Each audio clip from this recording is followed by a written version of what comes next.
ஆண்டவராகிய இயேசு கிறிஸ்துவின் நாமத்தில் காலை வாழ்த்துக்கள்.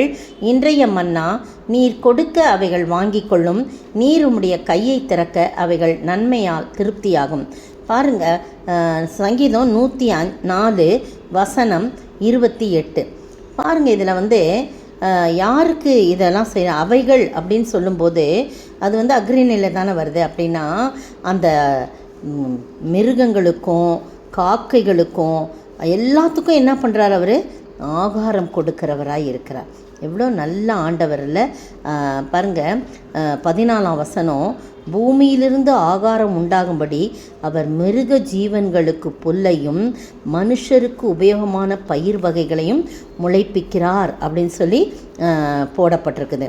அவர் பாருங்கள், 21ஆம் வசனம், பால சிங்கங்கள் இறைக்காக கெர்ச்சித்து தேவனால் தங்களுக்கு ஆகாரம் கிடைக்கும்படி தேடும், சூரியன் உதிக்கையில் அவைகள் ஒதுங்கி தங்கள் தாபரங்களில் படுத்து கொள்ளும் அப்படின்னு சொல்லப்பட்டிருக்கு.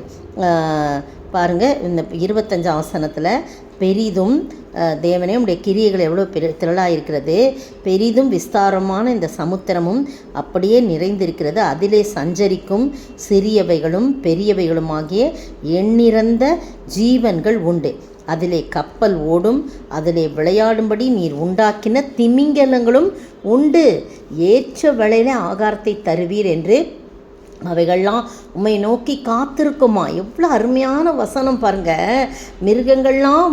மிருகங்கள் பறவைகள்லாம் ஏற்ற நேரத்தில் என் ஆண்டவர் எங்களை படைத்தவர் எங்களுக்கு ஆகாரம் கொடுப்பான்னு சொல்லி அவைகளெல்லாம் உம்மை நோக்கி காத்திருக்கும்.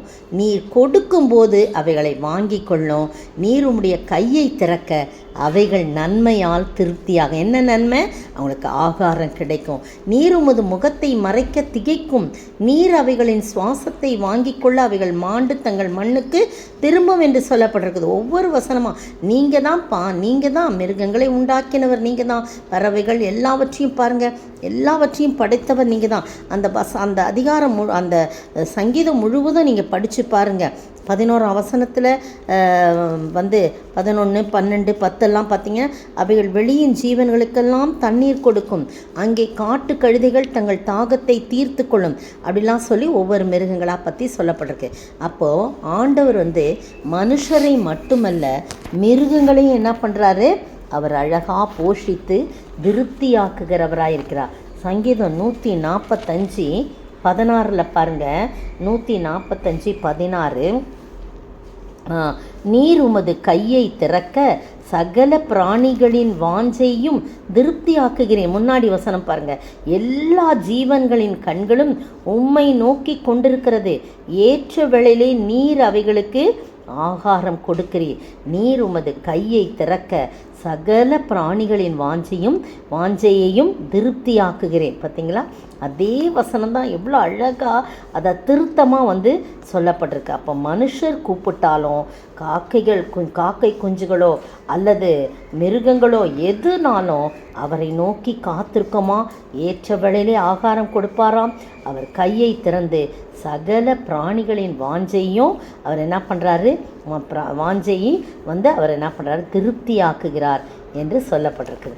நீங்களும் நானும் ஒரு பறவையோ அல்லது மிருகங்களையோ அவர் திருப்தியாக்குகிறது உண்மையானால் உங்களை என்னை எவ்வளவா அழகாக திருப்தியாக்குவார் இல்லையா? அதனால் அவருடைய சமூகத்தில் எப்போதும் நாம் காத்திருக்கணும். ஆண்டவரே, நீங்கள் எனக்கு உதவி செய்யுங்கப்பா, நீங்கள் தான் உங்கள் கையை திறந்து கொடுங்கப்பா, நீங்கள் தான் உங்கள் கையை நீட்டுங்கப்பா, நீங்கள் தான் எனக்கு கொடுக்கணும் ஆண்டவரேன்னு சொல்லி அவரை நோக்கி காத்திருக்கும் போது அவர் தன்னுடைய நன்மையால் அவர் திருப்தியாக்குவார், நம்மை போஷிப்பார், அனுதினம் நம்மை வழிநடத்துகின்ற அந்த நன்மையால் திருப்தியாக்குவார். அப்படிப்பட்ட ஆசீர்வாதத்தை நாம் பெற்று வாழ ஆண்டவர் தாமே கிருபை செய்வாராக. ஆமென். காக்கைகளை போஷிக்கும் தேவனவர், அனுதினமும் நடத்துவார் கலங்காதே, பூக்களை உடுத்திடும் ராஜனவர், கண்மணி போல் உன்னை காத்திடுவார், பூக்களை உடுத்திடும் ராஜனவர் திருப்தியாக்குவார் என்றென்றுமே. கவலைப்படாதே மகனே, கவலைப்படாதே கவலைப்படாதே மகளே, கவலைப்படாதே. சோத்தரிக்கிற ஆண்டவரே, துதிக்கிற ராஜா, நாங்கள் எதற்கும் கவலைப்பட வேண்டியதில்லை. பூக்களையும் காக்கைகளையும் ஆண்டவரே மிருக ஜீவன்களையும் உம்முடைய கையை திறக்க அது வாங்கி கொள்ளும். ஏற்ற வழியிலே நீர் ஆகாரம் கொடுப்பேன்னு சொல்லி உங்களையே நோக்கி பார்க்குற அந்த மிருகங்களையும் பறவைகளையும் நீர் போஷித்து உம்முடைய நன்மையால் திருப்தி ஆக்குகிறீர். நீர் உம்மை கையை திறக்க அது வாங்கி கொள்ளும். அதற்கே அவ்வளவு செய்கிறீர் என்று சொன்னால் எங்களுக்கு எவ்வளவு செய்வீங்க. நாங்களும் அதற்காக காத்திருந்து உம்மிடத்திலிருந்து நன்மைகளை பெற்றுக்கொண்டு திருப்தியாக நீர் உதவி செய்ய வேண்டும் என்று கர்த்தரும் மீட்பரும் ராஜாவும் இயேசு கிறிஸ்துவின் விலையேற பெற்ற நாமத்தில் ஜெபிக்கிறேன் பிதாவே, ஆமேன். நேற்றைய பதில், நான் பிரதானமாய் சொல்லுகிற புத்தி என்னவெனில், எல்லா மனுஷருக்காகவும் விண்ணப்பங்களையும் ஜபங்களையும் வேண்டுதல்களையும் ஸ்தோத்திரங்களையும் பண்ண வேண்டும். 1 தீமோத்தேயு 2:1. இன்றைய கேள்வி,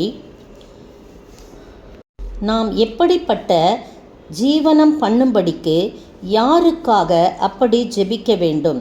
நாம் எப்படிப்பட்ட ஜீவனம் பண்ணும்படிக்கு நாம் யாருக்காக அப்படி ஜெபிக்க வேண்டும்?